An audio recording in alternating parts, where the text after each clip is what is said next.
Salam hörmətli görürmənlər, Ösümlük xanım tor dərsxanasına xoş gəldinlər. Mən bugün sizlərə ösümlük taksonomiyası haqqındakı bir yürüyüş tor dərslikimizdəki birinci dərsini sınaq dərs sübtüdə öz o'zunlarga sunmoqchi. Ən aldı bilan ösümlük taksonomiyası degan bir bu fəngə aniqlik berib o'tay. Ösümlük taksonomiyası deganimiz botanik ilmi yoki ösümlüklər ilmi degan asos fəndən ayrılıb chiqqan bir tarmoq fən bo'lib, asosiy tadqiqot obyekti tabiat dunyosidagi insonlarning parvishsiz o'zligidan yovi o'sgan o'simliklarni ism qo'yish, turga ayirish va ularni kasbiy tilda tasvirlash.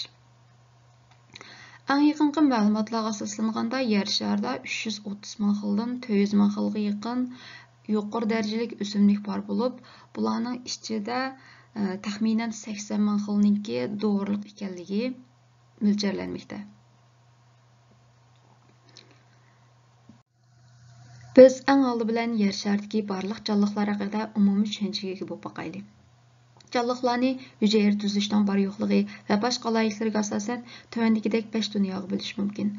Viruslar dunyosi boshqa jonliqlar bilan alohida farqlanadigan hujayra tuzilishi yo'q bir jonliq bo'lib,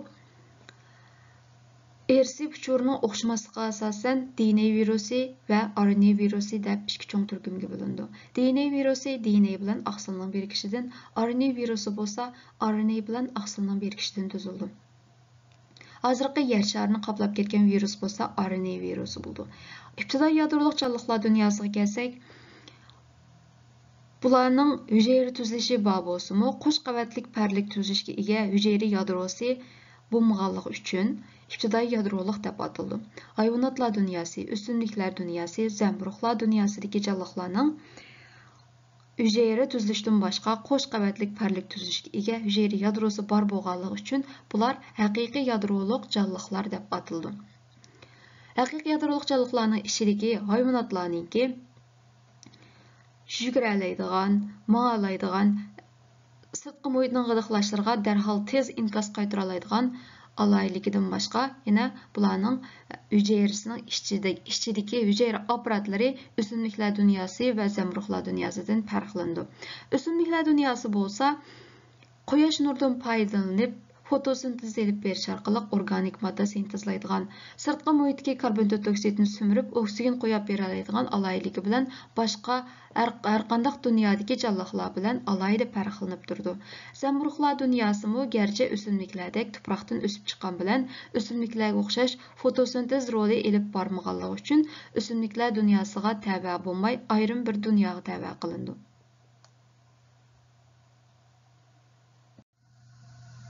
O'simliklarni sistemalik turga ayirishda tuvandagidek ikki xil usul bor bo'lib, birinchi xil usul an'anaviy turga ayirish usuli. Bu xil usulda biz insonning ko'zi orqali o'simlikning yildiz, g'o'l, yupurmoq, gul, meva va urug'dan iborat 6 a'zosining inchika anatomiyalik va morfologik tuzilishiga asosan o'simliklarning turini bekitib chiqamiz. Ya'ni bu xil usul intayin keng doirada dunyoning har qaysi joylarida qo'llanildi. Ikkinchi xil usul bo'lsa molekular biologiyalik turga ayirish usuli bo'lib, bu xil usulga bir qadar mablag' va vaqt chiq ketadi. Bu xil usulda biz jonliqningki ersi uchuri bo'lgan DNA'sini ayirib chiqib, uningki ishqa radikal tartibiga asosan jonliqning turini bekitamiz. Biz jonliqlarni turga ayirganda eng oldi bilan an'anaviy turga ayirish usulini qo'llanamiz. Ba'zi vaqtlarda insonning ko'zining qurbi yetmaganda yuqori texnikalik to'g'riliq darajasi yuqori bo'lgan molekular biologiyalik turga ayirish usulini qo'llanamiz. Biz jonliqlarni turga ayirgan vaqtimizda tuvandagi 7 daraja bo'yicha turga ayiramiz. Bu 7 daraja bo'yicha turga ayirish maxsus o'simliklarga xos bo'lib qolmasdan hayvonotlar, zamburug'lar va boshqa jonliqlarga qo'llanildi. Eng oldi bilan dunyoga tavaqqi bo'lgandan keyin tip, sinf, atrat, oila, urug'dosh va turlarga ayiramiz. Buning ichida tipga ayirish, oila, urug'doshlarga ayirish bir qadar muhim o'rinda turdi. Undaq bo'lsa, jonliqlarni turga ayirishning 7 qadam bosqichininki eng ostiga tizilgan tur degan zodi nima? Turning tuvandagidek bir qancha xil alohidliklar bor. Bir turga tava individlar o'zaro ko'payalaydi, ammo ko'payish jihatda boshqalardan ayrildi. Ikkinchi alohidligi, bular ko'paygandan keyin normal ko'payish iqtidoriga ega avlod qoldira oladi. Agar boshqa turdagi individlar bilan juplashtirilganda normal ko'payish iqtidori bor avlod qoldira olmaydi, xuddi qijirga o'xshash.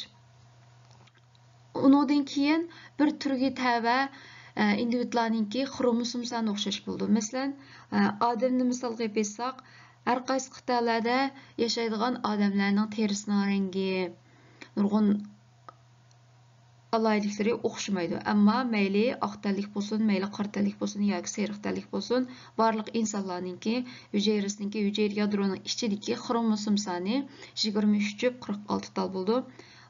Bu normal ahvolda o'zgarmaydi. O'simliklar dunyosida yusullar, lishayniklar, muxlar, paportniklar, yalang'och urug'liq o'simliklar va yepiq urug'liq o'simliklardan iborat 6 tip bor bo'lib, texnik fikrlab material ko'rguvchilarga qulaylik bo'lish uchun inglizcha ismi berildi. Biz tuvanda bu 6 tipninki tadrijiy taraqqiyot jarayoni va qandoq muhitda o'sadiganligi va boshqa alohidliklar bilan tafsiliy tunishib o'tamiz. O'simliklarning yer sharidagi hayotlik tarixida yusullar yer shariga eng baldir qadam bosgan bir turkum tuvan darajalik o'simlik bo'lib, suvda yashaydi. Suvning yuzida laylab yoki suvning ichida o'zini tashlab o'sadi. Hech qanday og'irlik kuchiga qarshi harakat qilmaydi. Uning keynidan yer shariga lishayniklar qadam bosgan.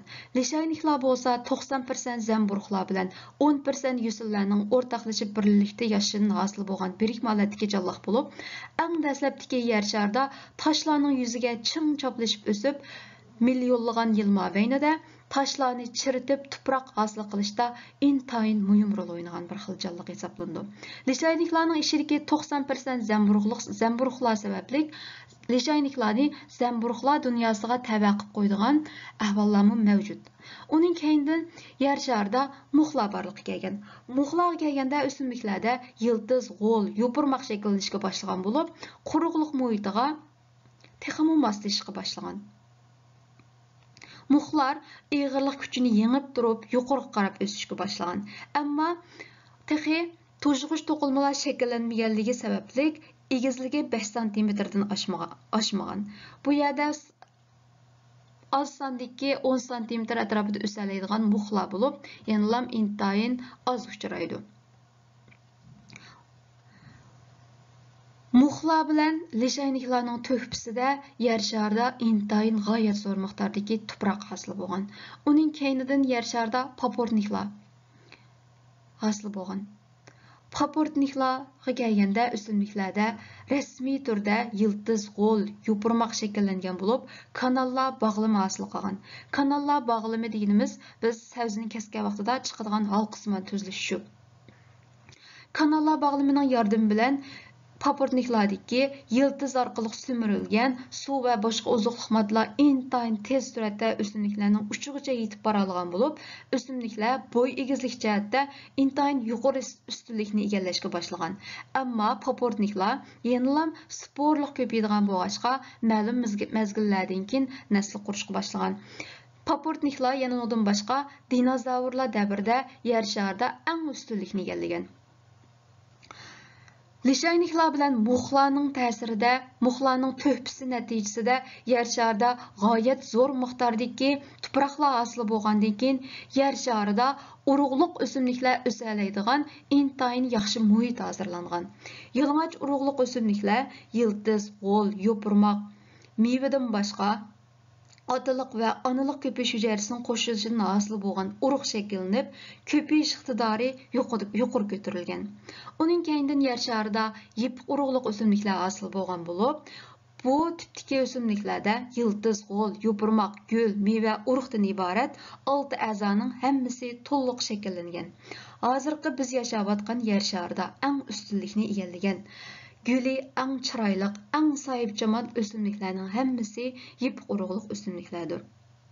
Demek, ösümlikler tədrici tərəqqiyat jarayonida tövən dərəcədən yuqori dərəcəlikə, oddiylikdən murakkablikka, suvda yashashdan quruqlikda yashashga qarab taraqqiy qilgan. Unda bo'lsa, biz bu 6 tipni bir-birlab ko'rib boqaylik. Birinchisi yusillar tipi. Yusillar odatda suvda yashaydigan bo'lib, suvning yuzida laylab o'sgan mushu paqilashlarimi yusillarga tava. Undan boshqa yana biz intayin yoqtirib yeydigan lamnariya, dengizda o'sadigan lamnariyami bir xil yusin. Ya'ni bu makro yusin, makro, mikro deb cho'ng jihatdan ikkiga bo'lindi. Makro yusillar mana cho'ng, hajmi cho'ng ko'gil bo'ldi, mikro yusillar odatda kichik mikroskop bilan ko'gil bo'ldi. Әмді лишайникларға келдік. Лишайниклар 90% зәмбұрықлар білән 10% юсілләрніңкі ортақлышып бірлікті яшырын асыл болған бір ихмалеттіке жаллықтыдық. Лишайниклар адетті марасымдікі оқшаш дәрәқләрінің шақларда, құрып қалған шақларда өсәлейді. Бұл дәрәқнің шеқіді өскен лишайник бір қыл шақсыман лишайниккен. Бұл рәсімдікі лишайник болса taşның yüzüde өсәпті. Körülüşü yupurmaq oxşaydigan yupurmaq siman lishaynik deb ataymiz. Bu rasmdagi qismi taşning yuzida o'sabdi, qasraq siman lishaynikkan. Bu rasmdagi qismi qasraq siman lishaynikkan, taşning yuzida o'sibdi. Rangi avvalgi rasmdagilarga o'xshamaydigan. Shuningdek ko'rilishga bo'ldiki, lishayniklarmi shoxlarda, qo'zaqlarda, andan taşlarning yuzida ching choplashib o'sadigan. Rengi her xil her yangi bo'lishi mumkin ekan. Keyingi tip bo'lsa muxlar tipi bo'lib, muxlarda dastlabki qadamda yıldız, g'o'l, yupurmoqlar shakllanishga boshlagan dedik. Marasimdan yupurmoqlarni ko'gil bo'ldi ekan. Endi ustida qizil mushtaq chiqqani, buningki spor g'oziki bo'ldi. Bu spor g'oziki hozir xam holat ekan. Bu texmi qiynaqlashib rangi pishdi, pishgandan keyin qalpiqi ichilib ichidan sporlar to'kiladi. Shuning bilan shu spor orqali ko'paydi. Bu rasmdagi qismi bir xil muhkan, ammo buning avvalgi rasmdagi bilan bo'lgan farqi buningki yupurmoqi g'o'lni farqlandirib bo'lmaydigan, yupurmoqsiman ekan. Hamda spor g'oziki stakan shakllangan avvalgisiga o'xshamaydigan. Shundan ko'rilishga bo'ldiki, muxlarning ichida yupurmoq g'o'llari aniq ayrig'il bo'lganlar bor, mana o'xshash yupurmoq shaklda o'sganlar bor. Yana bir nuqta, bular hammasi yeshil. Yeshil bo'lg'achqa bularni yana fotosintez elib boradi. Spor orqali ko'paydi. Bu rasmda bo'lsa, muxlar o'rmonning ostidagi o'rilib tushgan o'lik daraxtningki ustida o'sibdi. Intayin nam Aptab tushmaydigan bir muhitda o'sibdi. Bu rasmda bo'lsa, tirik daraxtningki qo'ziqida o'sibdi. Bu rasmdagi muxlar bo'lsa, suyi eqib to'g'an toshlarning yuzida o'sibdi. Undan keyingi tip bo'lsa, paportniklar tipi. Paportniklarga kelgan vaqtida kanallar bog'lam hosil bo'ldi dedik. Ammo bular yenilam sporliq ko'paydi. Paportniklarning odatda ikki xil yupurmog'i bo'ldi. Birisi vegetativ yupurmoq, yana birisi ko'payishga munosabatli bo'lgan yupurmoq. Endi bu ko'payishga munosabatli bo'lgan yupurmoqning keynini o'rib qarsak, mana o'xshash qor chekitlarni ko'ra olamiz. Endi bu qor chekitlarning har birisi nurg'unlagan, necha yuzlagan, necha minglagan sporlarning bir yerga jug'lishidan hosil bo'lgan bir kichik duglak bo'lishi mumkin. Buni mikroskopning ostida ko'rsak, nurg'unlagan şey, kichik bir tal chekitninki nurg'unlagan danchalardan tuzilganligini, ya'ni sporlardan tuzilganligini ko'ra olamiz. Demak, bu yanılam spor orqali ko'paydi. Avvalgi rasmdagi paportnik yoki bu rasmningki sol burjigidagi paportnik qushning peyga o'xshash shakl hosil qilib o'sgan bo'lsa, bu yerdagi paportnik qilichsimon yoki tilsimon holatda o'sibdi. Mayli qanday holatda o'sgan bo'lishidan qat'iy nazar, buning yupurmoqlarini keyniga o'rib qarab baqsaq, spor xaltasini ko'ra olamiz. Endi spor hosil qilgan yupurmoq bilan vegetativ yupurmoqni oldi tarafdan qarab, ancha farqlantirib bo'lmaydi. Dinozavrlar haqidagi kinolarni ko'rsak, shu osmon bilak daraxt bo'lib o'sgan paportniklarni ko'ramiz. Ammo hozirgi kunlik turmushimizda ishqilib men anda egiz o'sgan paportniklarni uchirtib boqmadim. Bizningki Uyg'ur tibobat kitoblarida tilga olingan paportniklardan persiyoshan bor. Shunlashqa biz persiyoshanni izlab dalaga chiqib qolsak, hargiz guli bor, mevasi bor o'simliklarga qarab yemaymiz. Shuna yupurmoqlam turtgan narsa bu paportnik degan. Ondan yupurmoqlarni asta keyniga o'rib qarab baqsaq, spor xaltalarni ko'ra olamiz. Biz ko'rmoqchi bo'lgan 5-tip yalang'och urug'liq o'simliklar tipi bo'lib, biz tog'larga chiqqanda qarag'ay, shamshot, balqarg'ay qatorliq yangi yupurmoqliq daraxtlarni uchratamiz. Bularning hammasi yalang'och urug'liq o'simliklarning misoli bo'ldi. Yana ulardan boshqa chakanda doğruq işletilgan anadan keyin kömüş örük. Bularmı yalang'och urug'liq o'simliklar tipiga tabi.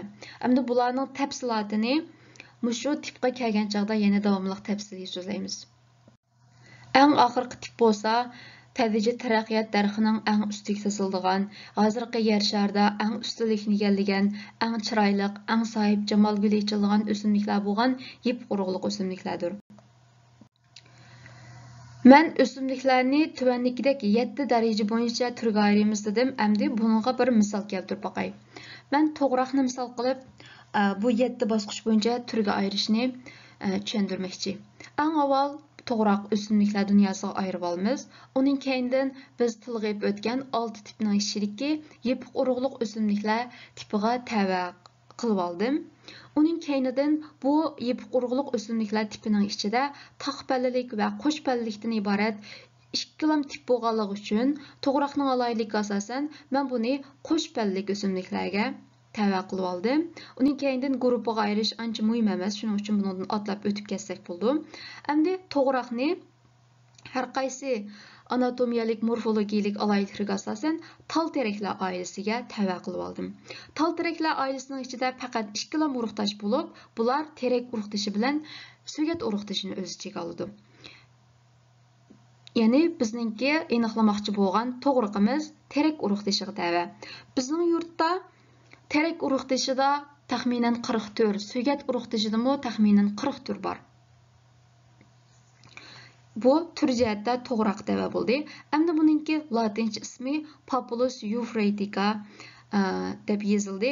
Populus deganimiz to'g'roq degan urug'doshningki urug'dosh nomi bo'ldi. Mushu terak urug'doshiga tava bo'lgan barliq turlarning latincha ismining birinchi so'zi terak degan so'zdan boshlandi. Bu chunki terak urug'doshiga tava bo'lganligi uchun. Ikkinchi so'z tur nomi bo'ldi.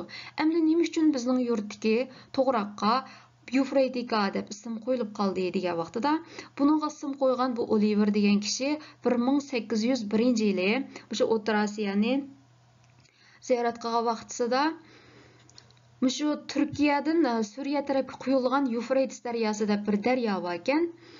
Shu daryoning bo'yida dunyo bo'yicha eng g'oyat zo'r ko'lamli to'g'roq shu daryoning bo'yida deb tasvirlab yozgan ekan.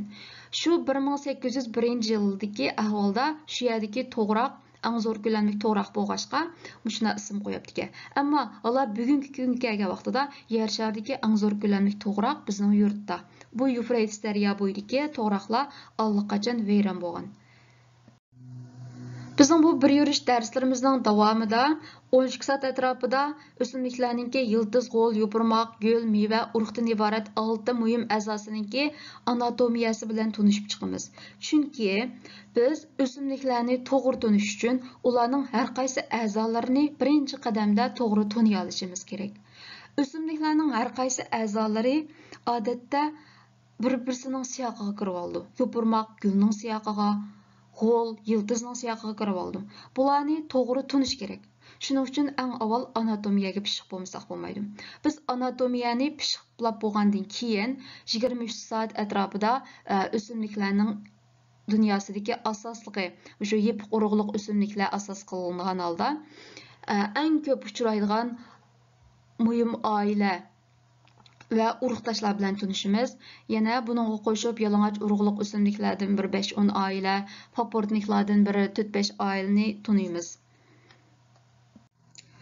Biz bu darsni muvaffaqiyatli tamomlagandan keyin o'rganuvchilar 500 xildan ortiq o'simlik xomdorilarini o'l holatda tuniyolaydigan va mush xil dorilik o'simliklar bilan yaqin tuqqan keladigan necha ming xil o'simlikni oilaga ayriyolaydigan saviyaga yetadi.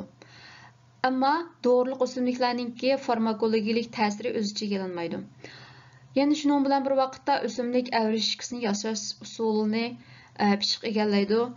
O'simliklarning xalqaro birlikka kelgan latincha nomini to'g'ri tunish, qandoq yozimiz, qandoq foydalanamiz, mushu ism orqali o'simliklarning ismi orqali tordan qandoq material izlaymiz degan mazmunlar to'g'risida ayrim dars bor. Eng oxirgi maqsadimiz bo'lsa o'simliklar ilmini Uyg'ur tilida o'rganish orqali keyingi avlodlarga yetkazish. Endi bu darsimizga qiziqadigan qarindoshlarningki o'simlik xonim nomidagi Facebook yoki Instagram bilan aloqalashishni tavsiya qilaman. Hammanglarningki qimmatli vaqtinglarni chiqarib anglab berganinglarga ko'pdan ko'p rahmat. Buni anglash jarayonida paydo bo'lgan har qanday savol yoki mujmal nuqtalar bo'lib qolsa, ostiga inkas shaklida qoldirsanglar, men hammasiga javob berishga tirishaman.